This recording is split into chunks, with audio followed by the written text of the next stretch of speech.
Okay, folks, this one came from the European Union Times. Get this, folks. This is posted March 22 from EU Times. Obama's missing nukes, folks. Alright, here's how it began. I'll just kind of comment since I already got to a point where I can tell this.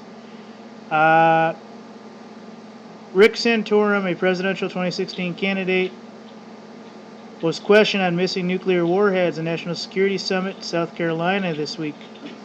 According to the report, a woman in the crowd brought the issue up to Santorum and basically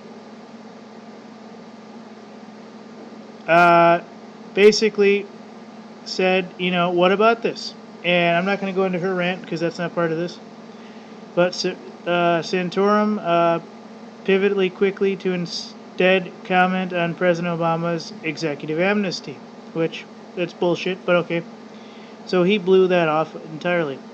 So in late 2013, InfoWars was contacted at a high source in Dyess Air Force Base. And let's just kill the whole idea. InfoWars, just go with the story because this actually makes some sense. Dyess Air Force Base in Texas, an informed unauthorized nuclear warhead transfer to South Carolina, folks.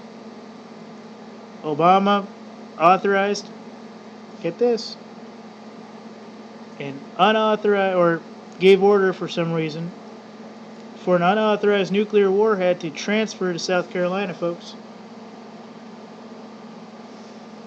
Okay, in late 2013, oh, we already did that, I'm sorry. Dyess is beginning to move out nuclear warheads today. This is supposed to be March 22. I got a tap from Dermo, D-E-R-M-O, earlier. He said it was the first time they have ever acknowledged since being put there in the 80s. No signature was required for transfer. There was no directive, the source wrote.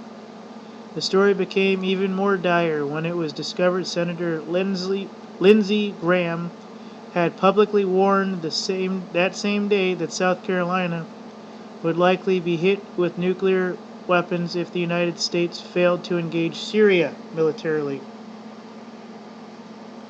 Boy, isn't that kind of funny, ladies and gentlemen?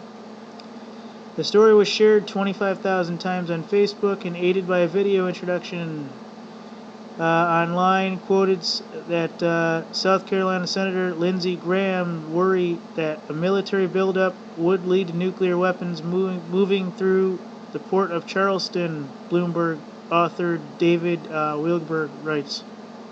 Just go with it, folks. I'm reading as much as I can. During the same time period, President Obama was engaged in an unprecedented purge of high-ranking military officials with ties to nuclear defense. Yeah. In fact, the country's number 2 nuclear commander was ordered to step down by President Obama after a loss of confidence on that exact day. Following month, the general in charge of the Air Force nuclear weapons fired by Obama for alleged conduct issues as well. In an attempt to belittle the validity of the report, Bloomberg went on to tie claims from unknown satire websites that worked to discredit the original article, and the investigation strictly covered the initial transfer, which can only be ordered by highest levels of government. And Senator Graham's remarks. She remarks, regardless of the incident, highlights how major news stories broken by the alternative media continue to prompt debate, investigation, and how it brings up major stories, including ammunition purchases by federal government. A nearly identical event took place in 2007 when 6 nuclear missiles were secretly transferred from Minot Air Force Base in North Dakota to Barksdale Air Base in Louisiana, prompting widespread media coverage. So, let me give you the details here. 1, it's on record, folks, that a nuclear missile, that President Obama threatened that South Carolina would get hit with a nuclear attack. And yet a nuclear missile, or at least the bomb part, was transferred from Texas via, where the hell is it, folks?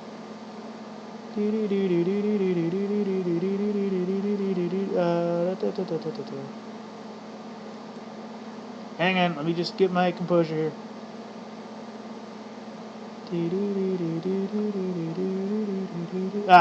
Dyess Air Base, DYESS Air Base in Texas, to South Carolina for a transfer. And then Senator Lindsey Graham was kicked out, and so were lots of other people. Ladies and gentlemen, this is messed up.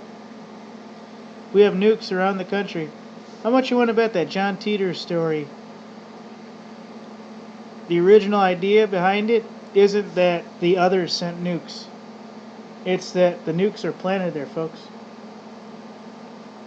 We get hit, I guarantee you it's an inside job. Why not? They did 9/11. They do nukes. Why not? Who's to stop them? The police state? Come on.